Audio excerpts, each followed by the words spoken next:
The massive holographic display hummed to life in the United Nations Emergency Session Hall, casting an eerie blue glow across the faces of world leaders.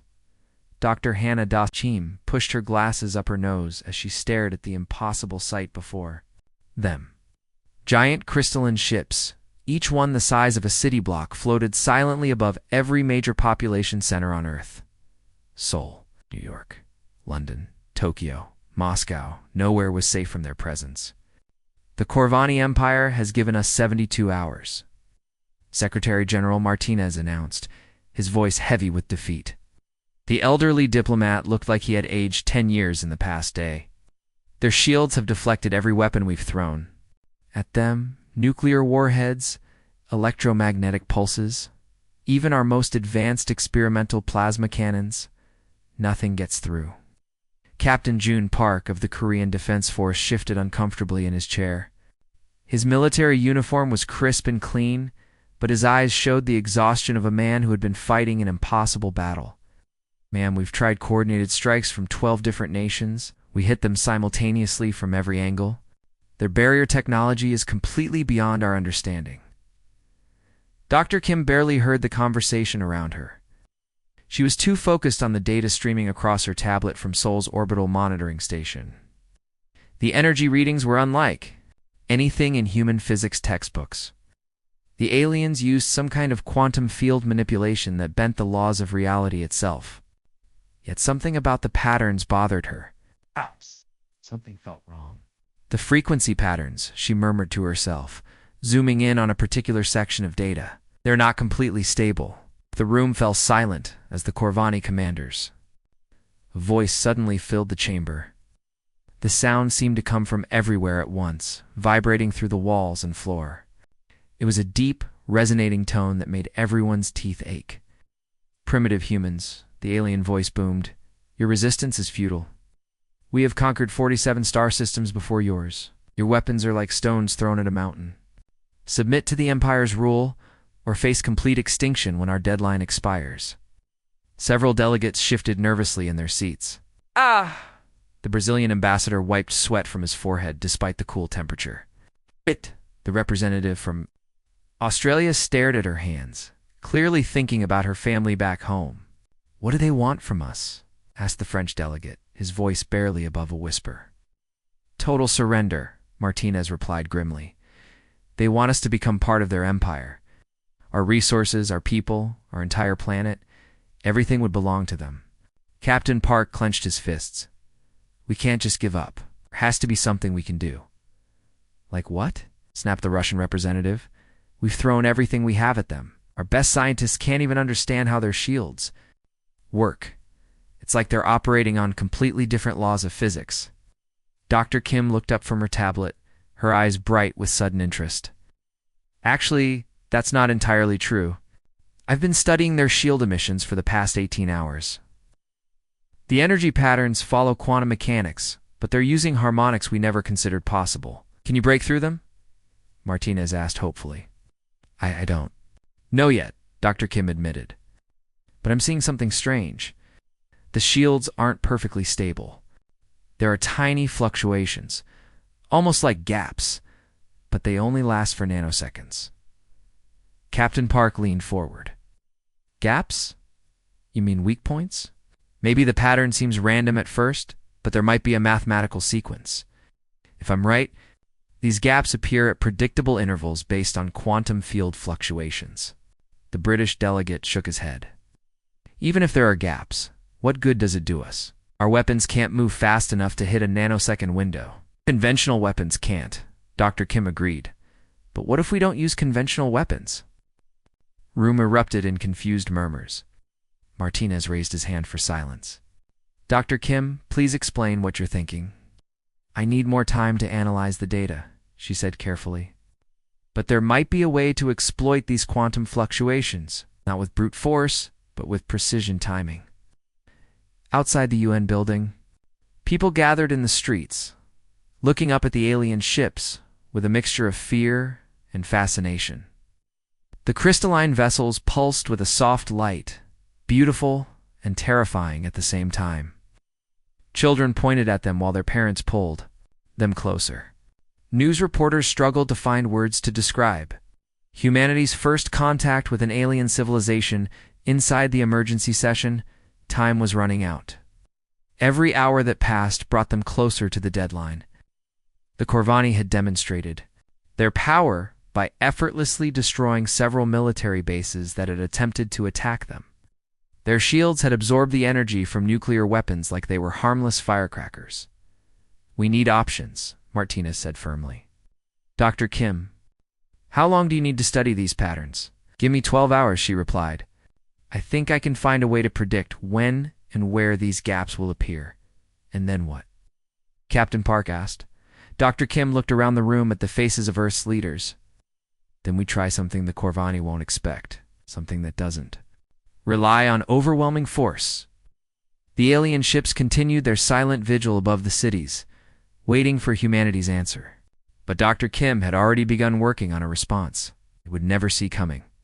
20-4 hours had crawled by since the Corvani delivered their terrifying ultimatum.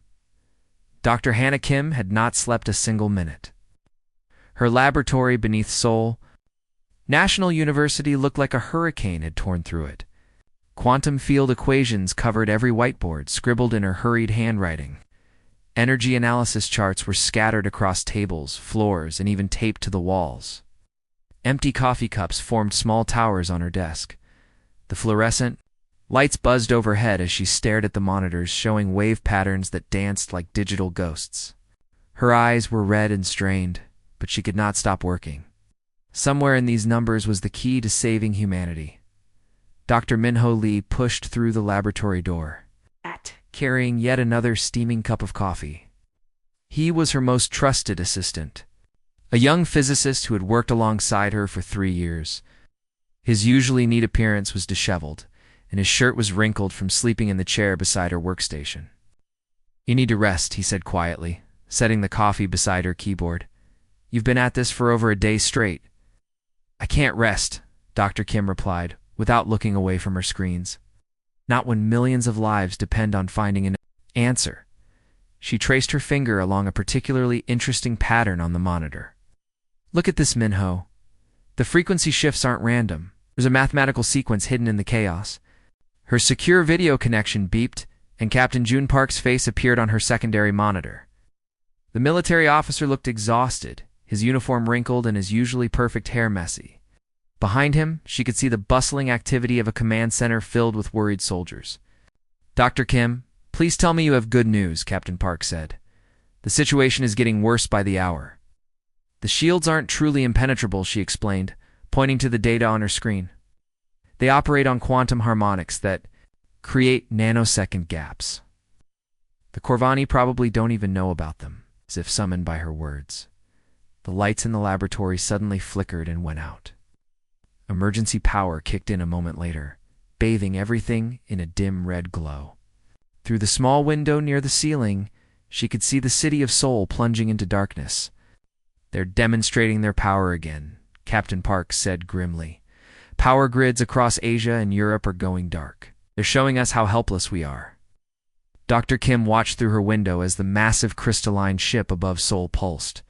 With a soft blue light across the city, millions of people were sitting in darkness, probably wondering if they would see another sunrise. The aliens had not directly harmed anyone yet, but their message was clear. They could turn off human civilization like flipping a switch. "The alien forces are systematically shutting down our infrastructure," Captain Park continued. "First the power grids. Now they're jamming our satellite communications. They want us to feel completely cut off and defeated." Dr. Lee pulled up news feeds on his tablet. "Cities across the world are going dark. London, Paris, Tokyo, New York. People are gathering in the streets, looking up at those ships. Some are praying, others are panicking. But how can nanosecond gaps help us?" Captain Park asked, his voice filled with frustration. "Our weapons can't react that quickly. Even our fastest computers can't process information in nanoseconds." Dr. Kim's eyes suddenly lit up with understanding. She jumped from her chair and began pacing around the laboratory, her mind racing with possibilities. "Not weapons," she said excitedly. "Signals. If we can synchronize transmissions to exploit these quantum fluctuations, we might create a resonance cascade. I don't understand, Captain Park said. What kind of signals? Think about it, Dr. Kim explained, grabbing a marker and drawing on the whiteboard. The shields work by deflecting energy. But what if we don't try to overpower them? What if we find their natural resonance frequency and use it against them? Dr. Lee looked up from his calculations, his eyes widening. Like breaking a wine glass with a singer's voice. The right frequency at the right time? Exactly, Dr. Kim said. The Corvani shields are incredibly advanced, but they follow the same physical laws as everything else. If we can hit them with synchronized transmissions at the exact moment of quantum gap alignment, we might be able to collapse the entire shield matrix. Captain Park frowned. What kind of transmissions? We'd need incredible precision. Dr. Lee was already working on his laptop, his fingers flying across the keyboard. We'd need precise coordination from every transmission source on Earth. Cell towers, radio stations, satellite dishes, even amateur radio operators. The timing has to be perfect to the nanosecond. That's impossible, Captain Park said. How? Do you coordinate millions of different transmitters across the entire planet? It's not impossible, Dr. Kim said firmly. Difficult, yes, but not impossible. We have the internet, military communications, emergency broadcast systems. We can get everyone working together. The whole world would have to cooperate. Dr. Lee said quietly. Every nation, every broadcaster, every ham radio operator in their garage. Dr. Kim nodded. It's humanity's greatest weakness and greatest strength. We fight among ourselves constantly, but when we face extinction, we can work together like no other species in the galaxy.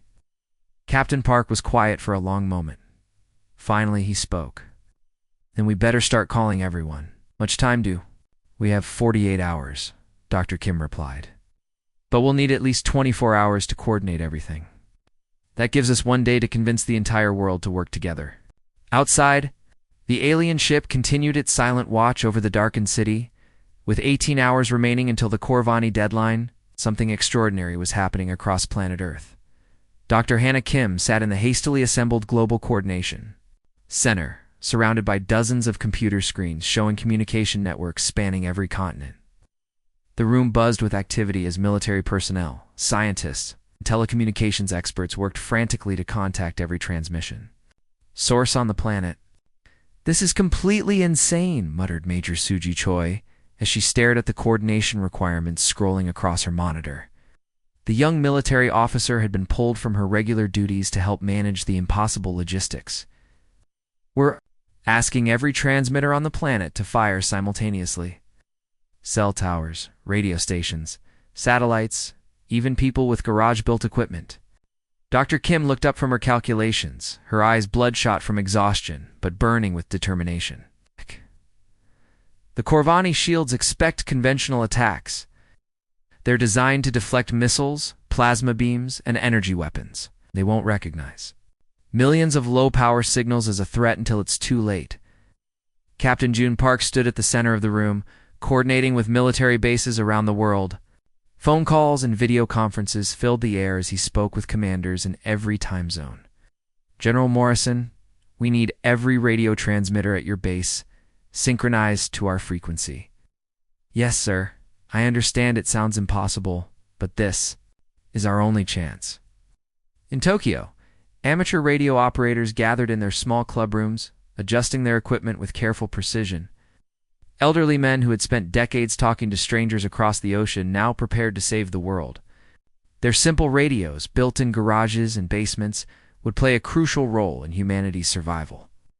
Tanaka-san, is your transceiver ready? Asked an old operator, his weathered hands steady as he fine-tuned his frequency dials. Ready and waiting, came the reply. My grandson thinks I'm crazy, but I've been talking to people around the world for 40 years. Today, I'll help save it. Meanwhile, in London, cell tower technicians worked through the night to align their systems. The massive telecommunications company that normally worried about dropped calls and data speeds now focused on a single transmission that would last mere seconds, but could determine the fate of humanity. All towers in the London metropolitan area are synchronized, reported the chief engineer over the radio. "We're ready to transmit on your signal." Across the vast continent of Africa, communication satellites slowly adjusted their positions. Ground control centers from Cairo to Cape Town worked together, sharing resources and expertise in ways that had never happened before. Political boundaries and old conflicts were forgotten as everyone focused on the common threat hanging over their heads. In a small village in rural Kenya, a young electronics enthusiast named David worked on his homemade radio transmitter. He had built it from spare parts and old electronics, dreaming of talking to people in distant countries. Now, his simple device would join millions of others in a desperate plan to save Earth. The beauty of this plan, Dr. Kim explained to the Pact Coordination Center, is that each individual transmission is completely harmless. A cell phone call, a radio broadcast, a satellite signal, none of them could hurt a fly. But together, at the exact moment of quantum gap alignment, create a resonance cascade that makes the shields collapse for several seconds. Dr. Minho Lee monitored the timing calculations on his computer. The synchronization has to be perfect. If we're off by even a few nanoseconds, the cascade won't work. We get one shot at this. Captain Park coordinated the military response from his command station. We'll have one chance when those shields drop. Hidden kinetic projectiles are already in position around the globe. The moment we confirm shield failure, we strike the command ship simultaneously. The kinetic projectiles were simple but effective, dense metal rods launched from concealed positions days earlier. Ow. Now drifting silently through space toward the alien vessels. Without the shields, the Corvani ships would be vulnerable to these crude but powerful weapons. As the final hours ticked away, reports flooded in from around the world. Ow. Radio operators in Brazil confirmed their readiness. Satellite dishes in Australia aligned their transmitters. Cell towers across India synchronized their frequencies.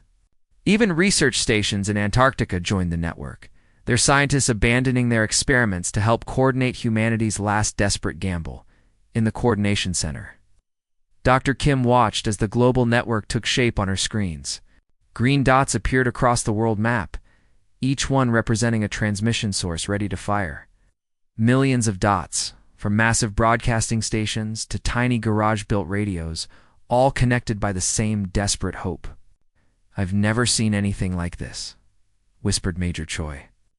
"Every country, every government, every person with a radio, they're all working together. Humanity's greatest weakness is that we can't agree on anything," Dr. Kim replied. "But our greatest strength is that when we face extinction, we forget our differences and work as one." The alien ships continued their silent vigil above Earth's cities, their crystalline hulls pulsing with confident energy. The Corvani had conquered 47 star systems, and they expected Earth to surrender just like all the others. They had no idea that millions of humans were preparing to prove them wrong. With 12 hours remaining, the impossible network was nearly complete. Humanity had united in a way never before seen in history, and soon they would discover if their resolve was stronger than alien technology.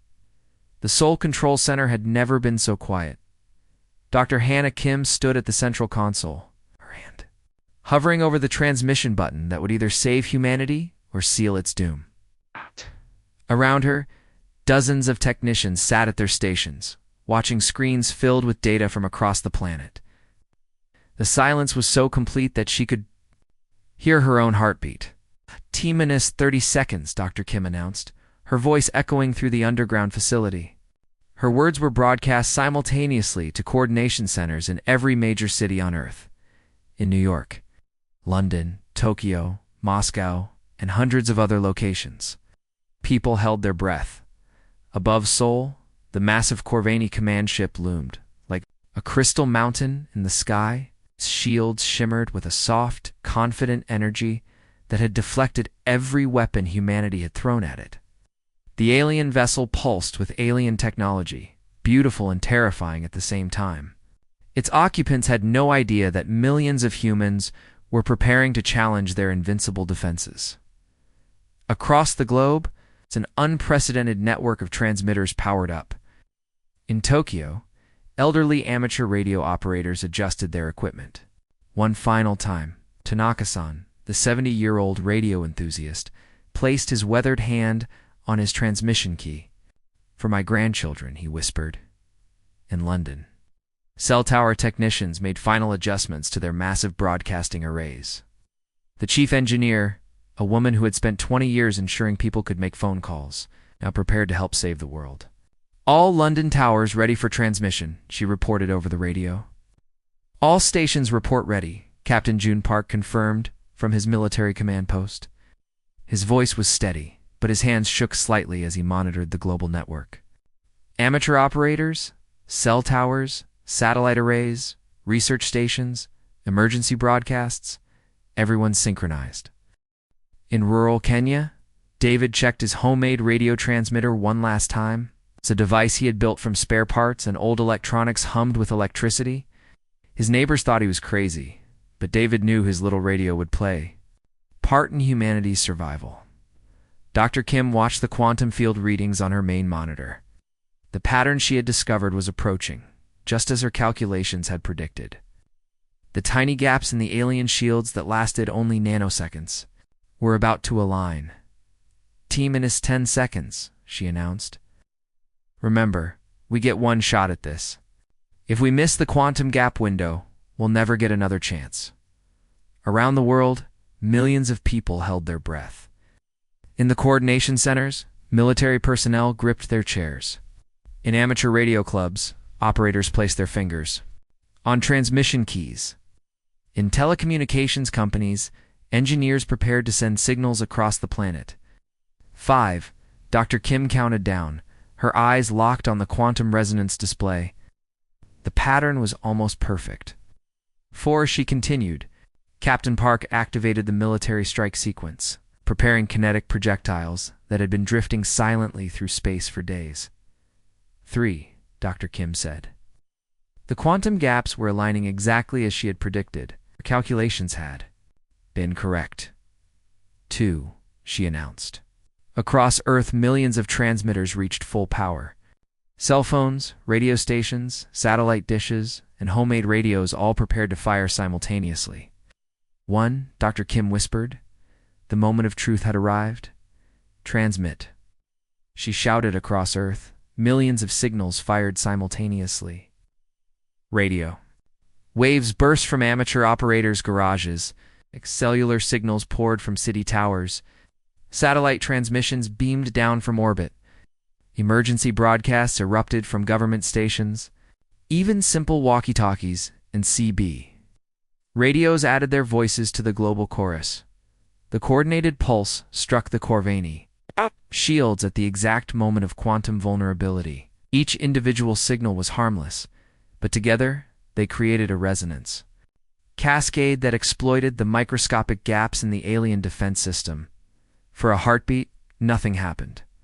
The alien shields continued to shimmer with confident energy. Dr. Kim felt her heart sink. Had her calculations been wrong?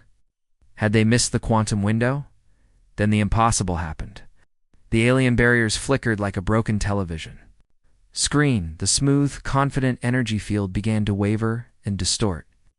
Cracks of light appeared across the shield's surface, spreading like spider webs through the alien technology. "The shields are fluctuating," shouted Dr. Minho Lee from his monitoring station. "The resonance cascade is working."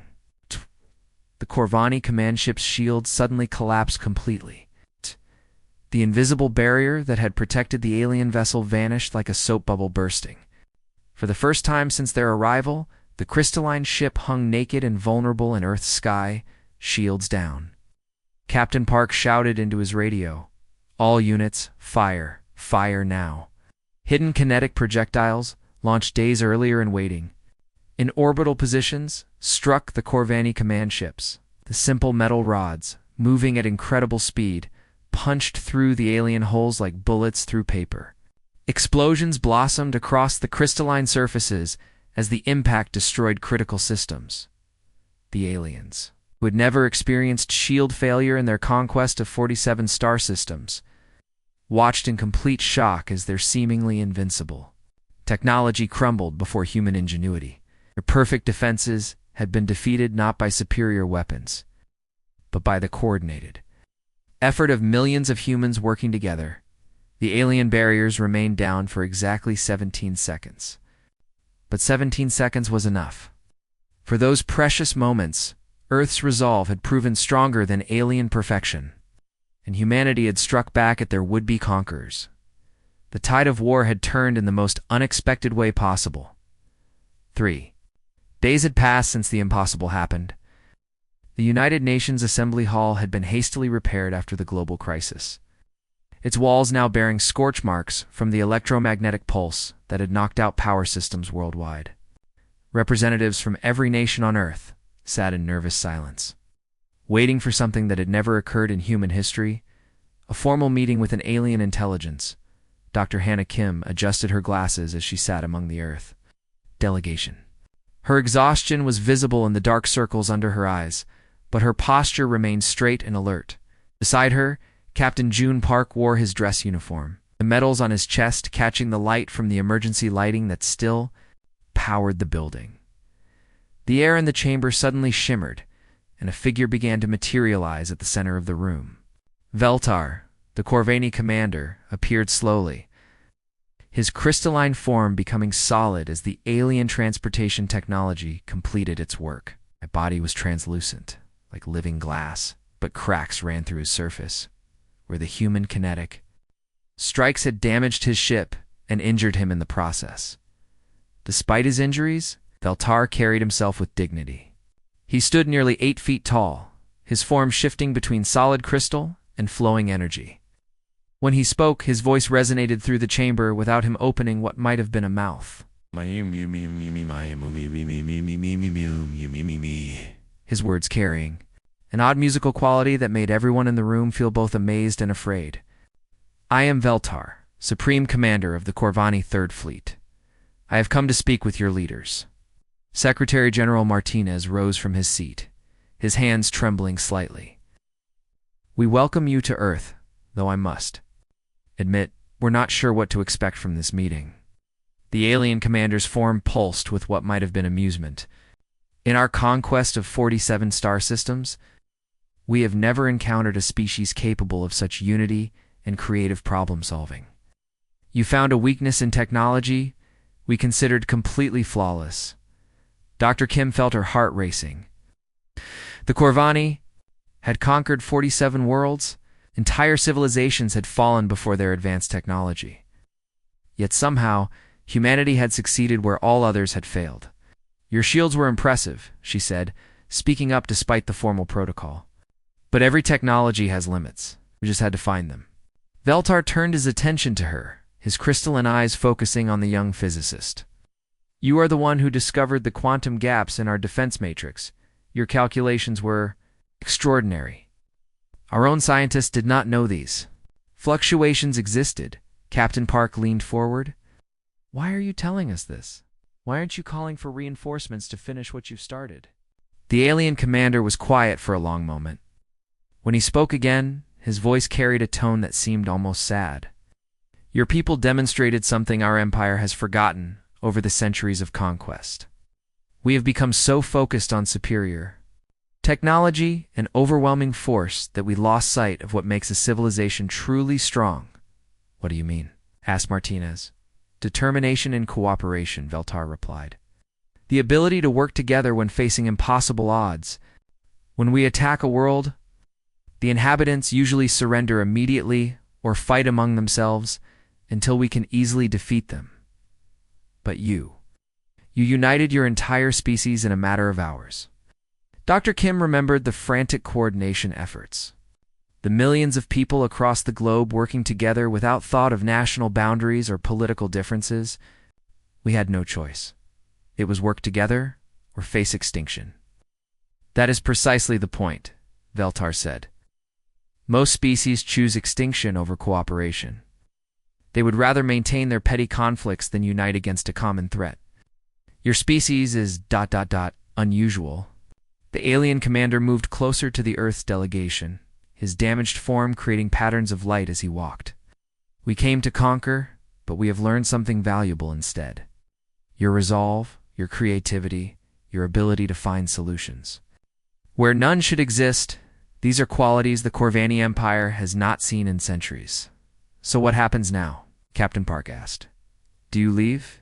Do you attack us with a larger fleet?" Velter extended what appeared to be an arm in a gesture that seemed respectful. "The Corvain Empire wishes to offer humanity partnership, not subjugation. Your resolve has earned you a place among the stars as equals, not as conquered subjects." Yeah. Room erupted in surprised murmurs. Representatives whispered to each other in dozens of languages. Dr. Kim felt a surge of hope mixed with disbelief. "Partnership?" Martinez asked. "What would that mean?" "Trade, technology exchange, mutual defense agreements," Veltar explained. "Your people would maintain complete independence while gaining access to galactic civilization. In exchange, we hope to learn from your unique approach to problem solving." As the historic treaty negotiations began, Dr. Kim reflected on the events of the past week. They had faced impossible odds and found a way to victory through cooperation and ingenuity. The most powerful weapon had not been nuclear missiles or plasma cannons, but the unwavering will to find a solution when surrender seemed the only option. Earth had not just survived first contact with an alien civilization. They had transformed it into humanity's first step toward the stars, proving that sometimes the greatest strength comes not from technology or force, but from the determination to never give up. The future stretched before them, vast and full of possibilities.